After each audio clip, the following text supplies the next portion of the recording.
लिए थे उनको एक बार देख लीजिएगा बेटा, तो सब काम में आएंगे अभी। ठीक है, first tell me what is domain.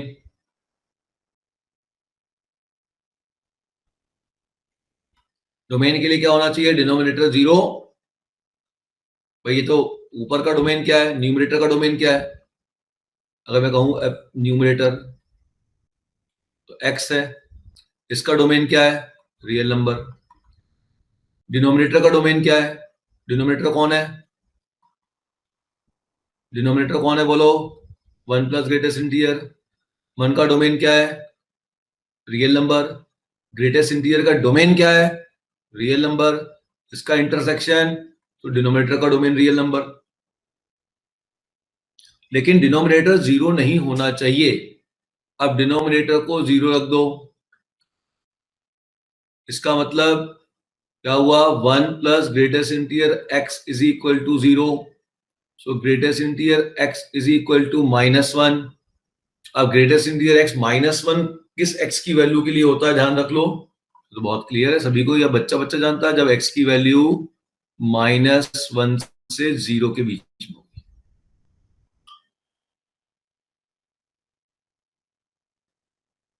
So what is the final domain? Rational function का डोमेन लगा दिया, तो डोमेन ऑफ f क्या हो जाएगा? Domain of numerator which is capital R, intersection domain of denominator again capital R, minor denominator कहां 0 हुआ? -1 से 0, इसको इसमें से माइनस कर दिया।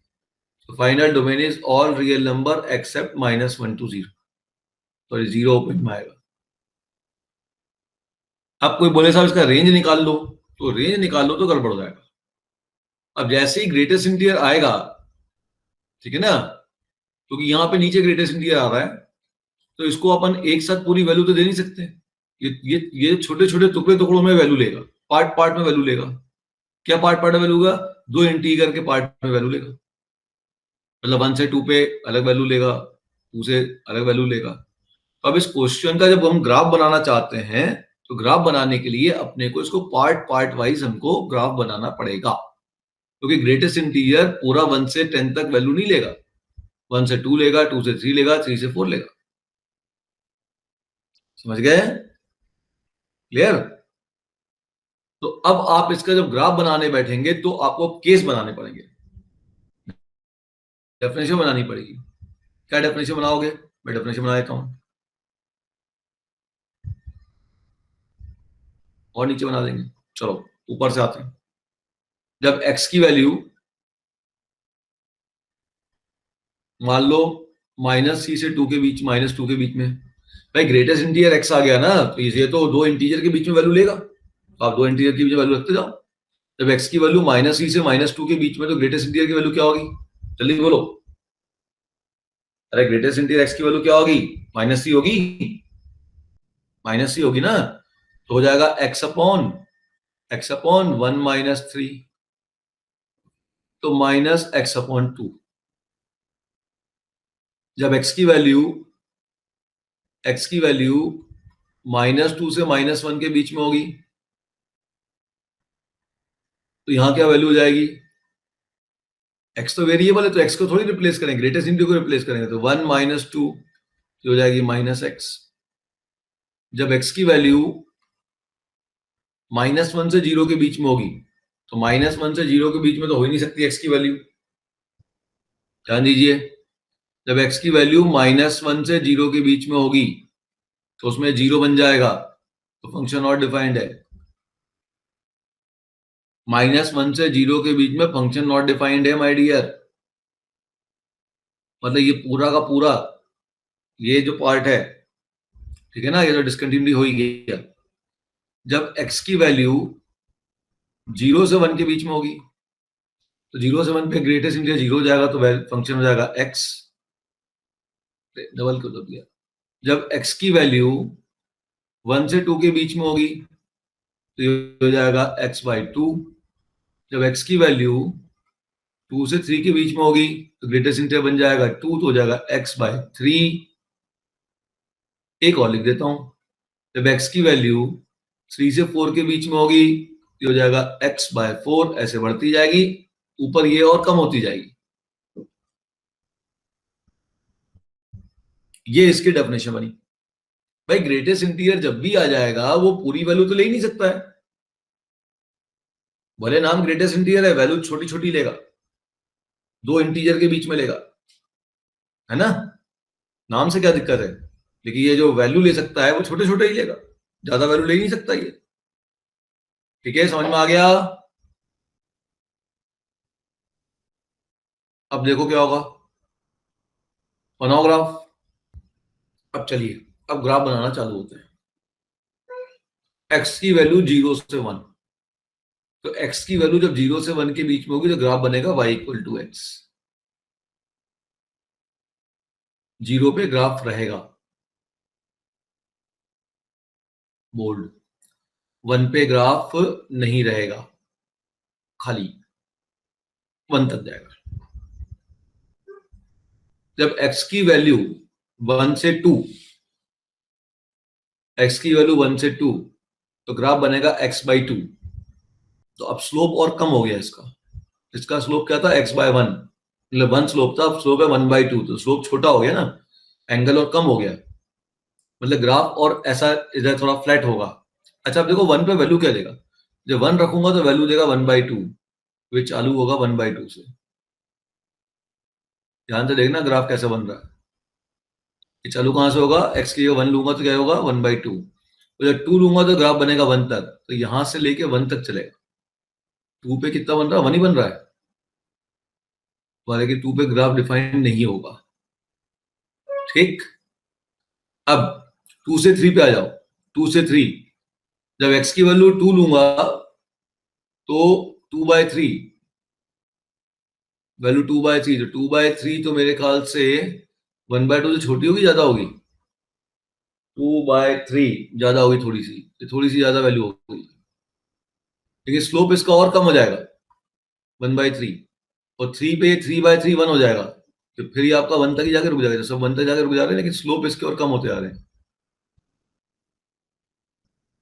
3 से 4 पे 3/4 0.75, ये और ऊपर चले जाएगा, और इससे थोड़ा ऊपर से स्टार्ट होगा, 0.75 से स्टार्ट होगा, और स्लोप और कम हो जाएगा, और ये थोड़ा फ्लैट हो जाएगा, और 4 पे 1 बन गया, ये 1 पे जाके रुक जाएगा,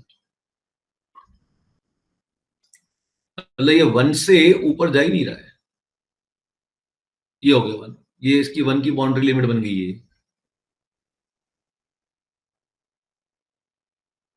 ठीक, अब लेफ्ट में आते हैं। -1 से 0 के बीच में ग्राफ बनेगा ही नहीं, ठीक है। अब आ जाइए -2 से -1, -2 से -1 पे ग्राफ बनेगा -x। ठीक, तो -x का ग्राफ जो बनेगा यहाँ पे ऐसा, अच्छा वैल्यू क्या बनेगी वो देख लेते हैं। -2 लेने पे वैल्यू मिलेगी +2, भाग रही है वैल्यू, +2, ऐसा भाग रही है वैल्यू, यस इधर कवर हो जाएगा, +4। ओके ध्यान दो, -2 पे वैल्यू मिलेगी +2, और -1 में मिलेगी +1, तो ग्राफ -1 से 2 के बीच में मिलेगा, लेकिन 1 से लेके 2 के बीच में मिलेगा। x की वैल्यू 1 से -1 पे वैल्यू क्या मिल रही है, देखो -1 पे वैल्यू क्या मिल रही है +1, तो 1 से स्टार्ट होगा, और -2 पे वैल्यू क्या मिल रही है, -2 पे वैल्यू मिल रही है माइनस ऑफ -2 मीन्स +2, तो यहाँ 2 तक जाएगा, ग्राफ ऐसा बनेगा 45 डिग्री का। -1 पे ग्राफ पे बोल्ड रहेगा, नहीं -1 पे ग्राफ खाली रहेगा, -2 पे ग्राफ बोल्ड रहेगा, ऐसा बना। ठीक, अब -3 से 2 पे आ जाओ, -3 से 2 पे, तो चलो अब -2, तो -2 x/2 बनेगा, ठीक है। अब -2, तो जब -2 लूंगा तो ये दे देगा मुझको, -2 पुट कर दी, क्या देगा -2 और माइनस +2/2 1, तो +1 देगा, फिर ये ग्राफ यहां से चालू होगा,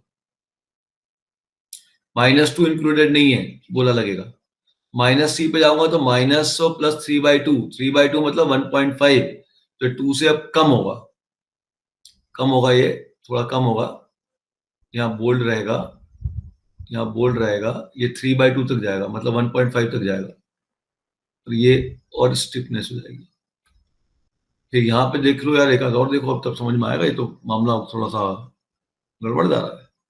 देखते हैं, -4 से -3, तो ग्रेटेस्ट इंटीजर -4 बनेगा और -4 + 1 तो वैल्यू मिल जाएगी -x/3। तो -4 से -3 पे और चेक कर लेते हैं, यहाँ पे खाली गोला आएगा। -3 पे वैल्यू फिर 1 बनेगी, खाली गोला आएगा, खाली गोला आएगा। और -4 पे 4/3 बन जाएगी, 4/3, ध्यान देना 4/3। यहाँ 3/2 बन रहा था ना, हाँ 4/3 आपका फिर लेकिन 1 से 2 से छोटा ही रहेगा, तो 4/3 तक यहाँ तक जाएगा। ये क्लियर दिख रहा है कि आपकी वैल्यू जो है, ऊपर जो वैल्यू आएगी एक ज्यादा होगी, नीचे एक कम होगी, मान 10/9 भी होगा, तो ये वैल्यू कभी भी आपकी 2 को क्रॉस करेगी नहीं। ये बस मैक्सिमम 2 तक जा रहा है। ये इसका कुछ ग्राफ बन रहा है, देख लो भैया ग्राफ। मैंने ग्राफ बना दिया। अब आप मुझे बताइए इसका रेंज क्या है। इसका रेंज क्या है पहला, अब पॉइंट और डिसकंटिन्यूटी कौन कौन से हैं। ये जो डॉटेड लाइन यहाँ जो मैं खींच रखी है, ये डॉटेड लाइन को और इधर बढ़ा लेता हूं, ये 1 के ऊपर ये पूरी डॉटेड लाइन चल रही है, ध्यान रखना। मतलब ये फंक्शन ने 1 वैल्यू ली ही नहीं है। बेटा ध्यान से देखो ना क्या है ग्राफ में, कैसे ग्राफ बना है। तो रेंज जो इसका बनेगा वो बनेगा आपका 0 to 2, सॉरी हाँ 0 to 2 एक्सेप्ट 1, क्योंकि y की वैल्यू 1 कभी मिली नहीं। बहुत ध्यान से देखो, पहली बार में करेक्ट आंसर होना चाहिए, जल्दबाजी नहीं मचाना है। अच्छा ये बताओ, 0 के बाद जो पॉइंट है उस पर डिसकंटिन्यूटी है क्या, 1/2 पे है क्या, 1/3 पे है क्या, नहीं है। तो कहाँ पॉइंट है डिसकंटिन्यूटी दिख रही है, जहां जहां गैप मिल रहा है, 1 पे मिल रहा है, फिर कहां मिल रहा है, 2 पे मिल रहा है, इसके बीच में तो कंटिन्यूअस है, फिर 3 पे मिल रहा है, तो भाई गैप हो गए सब जगह। तो जितने इंटीजर हैं, अभी ये बात थोड़ी सी और तुम्हें समझ में आएगी, एक एग्जांपल ले लूं। तो यहां पे पॉइंट ऑफ डिसकंटिन्यूटी कौन से हो गए बताओ, क्या आ गया, ऑल इंटीजर। ये एक्सेप्ट 0 क्यों लिख रहे हो तुम,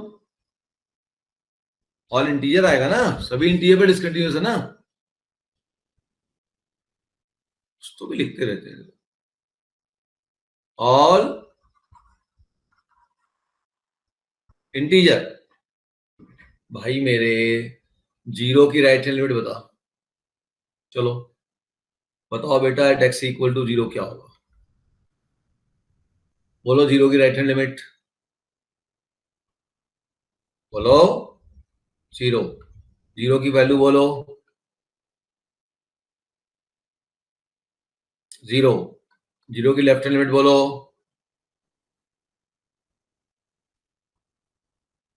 0 पे लेफ्ट हैंड लिमिट बोलो डज नॉट एग्जिस्ट, क्यों,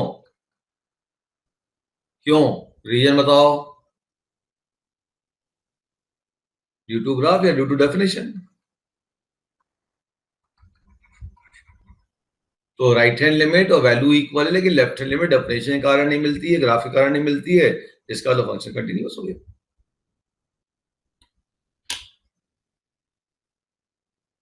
ये एक थोड़ा खुफिया कंटिन्यूटी है, ध्यान रखिएगा। अब चलिए, अब स्टार्टिंग में आप लोग के दिमाग में जरूर आ रहा था कि सर -1 से 0 को भी हमें पॉइंट ऑफ डिसकंटिन्यूटी में शामिल करना चाहिए। नहीं, इसको नहीं करना चाहिए। क्यों बोला हमने, बोले सर ये डोमेन में नहीं है। नहीं, केवल डोमेन में नहीं है उससे मतलब नहीं है, इतने सारे रेंज में ही ग्राफ नहीं है, इतने सारे रेंज में ही ग्राफ नहीं है, शब्दों को ध्यान रखिएगा, इस पूरे रेंज में ही ग्राफ नहीं है। हमने क्या एग्जांपल दिया था, 1/x कहां डिसकंटिन्यूअस है, इस बात को समझना सब लोग ध्यान से। fx इक्वल टू 1/x कहां डिसकंटिन्यूअस है, जल्दी बताओ, कहां डिसकंटिन्यूअस है, एट x इक्वल टू 0, लेकिन 0 इसके डोमेन में नहीं है। इसका डोमेन क्या है, ऑल रियल नंबर एक्सेप्ट 0। तो इसको देख के ऐसा लगता है कि जो डोमेन में पॉइंट नहीं है उस पर डिसकंटिन्यूअस होना चाहिए, लेकिन ऐसा यहां पे नहीं हो रहा है। यहां पे भी डोमेन में ये पूरा रेंज नहीं था, पूरा पॉइंट नहीं था, ये पूरी चीज डोमेन में नहीं थी, लेकिन इसको हमने पॉइंट ऑफ डिस्कंटिन्यूटी में इंक्लूड नहीं किया। क्यों नहीं किया, अब उसको समझिए। क्योंकि अब इसका ग्राफ बनाऊंगा तब समझ में आएगा। 1/x का ग्राफ बनाऊंगा तो 1/x का ग्राफ आपके पास ये बना और ये बना। आप याद करिए, मैंने स्टार्टिंग में एक वर्ड यूज किया था, इन कंटिन्यूटी जीरो पे भले फंक्शन डिफाइन ना हो, जीरो के नेबरहुड पे फंक्शन डिफाइन होना चाहिए। कंटिन्यूटी में मैंने क्या कहा था, जीरो पे भले फंक्शन डिफाइन ना हो, लेकिन जीरो के नेबरहुड पे ग्राफ को देखना है। अब देखिए, जीरो पे फंक्शन डिफाइन नहीं है, जीरो पे फंक्शन डिफाइन नहीं है, लेकिन जीरो के नेबरहुड पे फंक्शन की लिमिट भाग रही है उल्टी सीधी। तो जीरो भले डोमेन में नहीं है, लेकिन फिर भी हमने जीरो पे फंक्शन को डिसकंटिन्यूअस कहा। जितनी जगह हम डिनोमिनेटर को जीरो पुट करें, सब जगह ये हाल हो रहा था। समझ गए, बात समझ में आई, क्लियर। अब अगला मैंने क्वेश्चन दिया हुआ है, उससे भी तुमको समझ में आ जाएगा। मैंने fx is equal to log mod x दिया हुआ है। लॉग मॉड का डोमेन इसका क्या है, इसका अगर डोमेन देखोगे तो डोमेन है all real number except zero.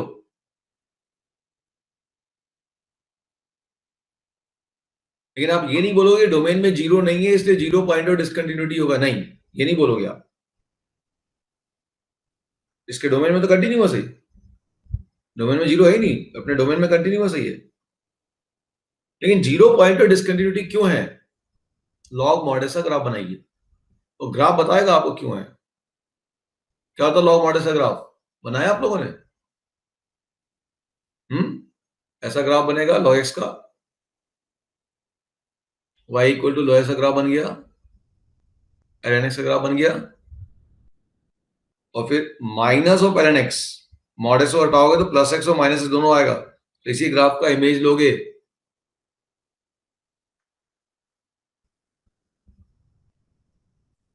Zero पे फंक्शन डिफाइन नहीं है, लेकिन जीरो के नेबरहुड में ग्राफ का एग्जिस्टेंस है, और दोनों की लिमिट इंफिनिटी की तरफ जा, माइनस इंफिनिटी की तरफ जा रही है। इसकी right hand limit minus infinity है, इसकी लेफ्ट हैंड लिमिट भी माइनस इंफिनिटी है, क्योंकि जीरो के नेबरहुड में फंक्शन का एग्जिस्टेंस है और लिमिट उसकी इंफिनिटी है, माइनस इंफिनिटी है या नॉट इक्वल है, ठीक है, तो हम कहेंगे फंक्शन हमारा डिसकंटिन्यूअस है।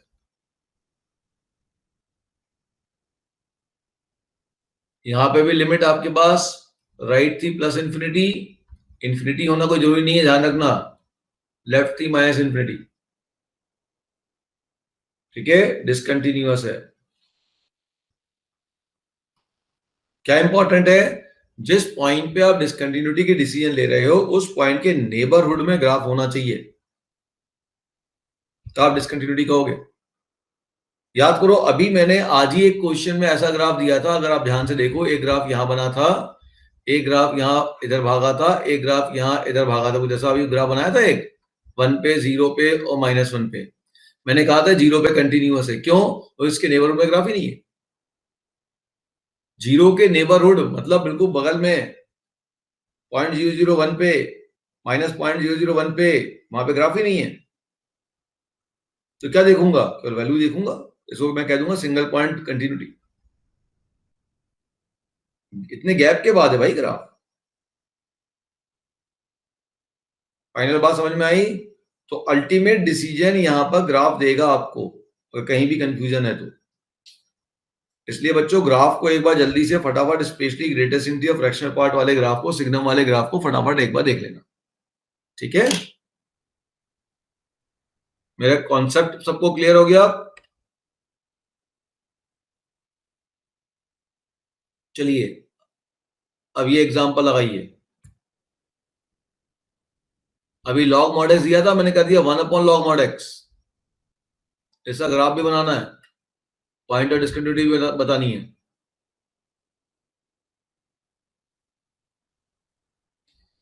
तो अगर सबसे पहले ग्राफ बना लो, ग्राफ से समझ में आ जाएगा।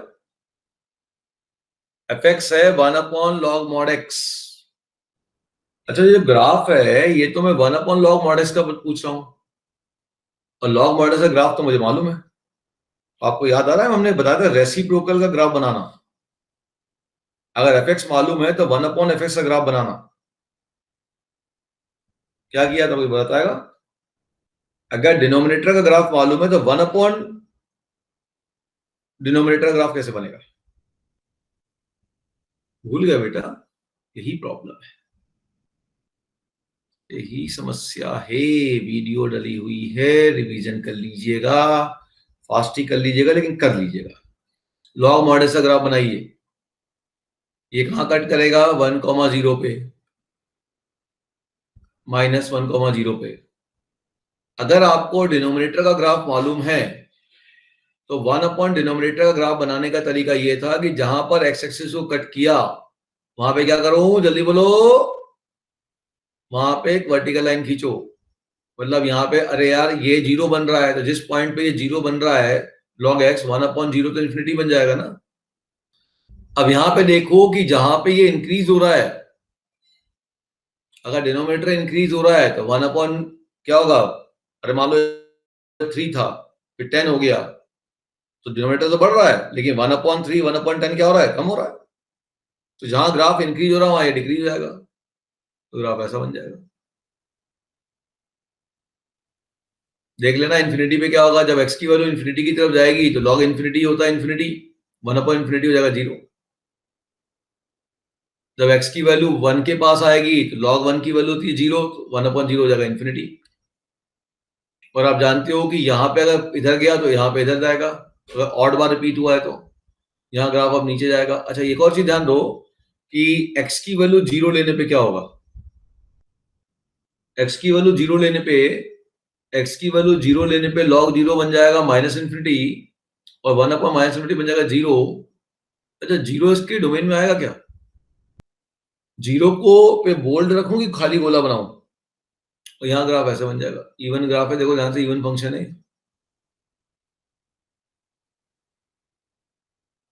0 पे क्या करूं, जल्दी बताओ, 0 पे क्या करूं? क्या 0 पे लॉग डिफाइन होता है? क्या 0 पे लॉग डिफाइन होता है? इसका मतलब ये फंक्शन एफ भी डिफाइन नहीं होगा 0 पे, तो 0 पे खाली गोला चलेगा। अब आप देखिए कहां कहां डिसकंटिन्यूटी मिल गई। एक तो 0 पे मिली, खाली गोला है, एक छोटा सा होल है बस वहां पे, ये छोटा सा होल है, ध्यान रखिएगा। यहाँ पे ये होल है, छोटा सा छेद है। -1 1 पे ये भागा इन्फिनिटी -∞, -1 पे भागा इन्फिनिटी -∞। तो पॉइंट ऑफ डिसकंटिन्यूटी जो आ गई वो कौन कौन सी आ गई? वो आ गई 0 -1 1। ग्राफ भी बन गया, पॉइंट ऑफ डिसकंटिन्यूटी बन गई। अब बोलेगा बताओ भाई नेचर ऑफ डिसकंटिन्यूटी क्या है? वो भी क्लियर हो गया, 0 पे कौन सी डिसकंटिन्यूटी है। अगर मैं जीरो डेफिनेशन को 0 पे डिफाइन कर दूं 0, तो ये हो जाएगी आपकी, अभी क्या है, मिसिंग पॉइंट है, 0 पे वैल्यू मालूम ही नहीं है, यहाँ मिसिंग पॉइंट है। इस पे क्या है 1 पे, यहाँ पे इररिमूवेबल डिसकंटिन्यूटी है, क्योंकि एक इन्फिनिटी भाग रही है और एक -∞ भाग रही है, इनफाइनाइट इररिमूवेबल डिसकंटिन्यूटी। अच्छा अब एक बच्चा बोले सर मैं केवल अगर पॉइंट ऑफ डिसकंटिन्यूटी पूछता तो मुझे ग्राफ बनाना था क्या? ठीक है, तब ग्राफ की शायद जरूरत नहीं पड़ती। तो मैं कैसे डिसाइड करता? बिना ग्राफ के, बिना ग्राफ के मैं कैसे डिसाइड करता? तो बिना ग्राफ के आप ऐसे डिसाइड करते, सबसे पहले देखते कि कहां पे डिनोमिनेटर 0 हो रहा है। रैशनल फंक्शन,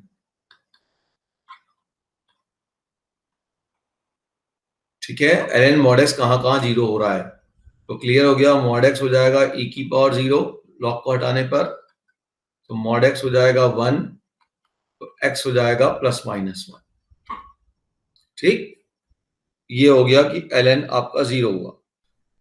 अब यहां से दो वैल्यू मिल गई। अच्छा ये वैल्यू कैसे मिली? ये रैशनल फंक्शन के पॉइंट ऑफ व्यू से मिली कि जहां पे डिनोमिनेटर 0 होता है वो पॉइंट ऑफ डिसकंटिन्यूटी होता है। अब क्या लॉग फंक्शन किसी पॉइंट पर खुद डिसकंटिन्यूअस है? जैसे वहां 10x खुद डिसकंटिन्यूअस था ना, लॉग भी खुद डिसकंटिन्यूअस है, हाँ लॉग खुद कहां डिसकंटिन्यूअस है, कहां नॉट डिफाइंड है, लॉग तो 0 पे नॉट डिफाइंड है, डिसकंटिन्यूअस है। तो 0 जिस पे लॉग खुद नॉट डिफाइंड हो रहा है वो भी पॉइंटर डिसकंटिन्यूटी हो गई। So at x equal to 0 ln mod x is what? Not defined. Therefore, x equal to 0 is again point of discontinuity. ये डिसकंटिन्यूटी के पॉइंट समझ में आ गए आप लोग के? अब अगली क्लास में मैं बात करूंगा कि भाई अगली क्लास थोड़ा सा और मजेदार जाएगी, इसलिए मैं अभी कह दे रहा हूं ग्रेटेस्ट इंटीरियर ग्राफ आप एक बार देख के आ जाइएगा पूरा। जैसा एक्स स्क्वायर का बनाया था, रूट एक्स का ऐसा ग्राफ बने हुए हैं इसमें, ठीक है। फिर ये सब greatest interior log x sine inverse x, अगर इसके ग्राफ आपको मालूम है तो और इजी हो जाएगा, वैसे ही बनेगा। दोनों तरीके देखना है तो थोड़ा सा अगर कम मतलब ब्रॉडनेस बढ़ जाएगी, आपकी सोचने की जो ब्रॉडनेस है वो बढ़ जाएगी, ठीक है ना? क्लियर है? तो कल तक ग्राफ देख लोगे? अरे क्या पूछ रहा हूँ, कल क्लास रखनी है नहीं रखनी है ये बता दो आप तो बस।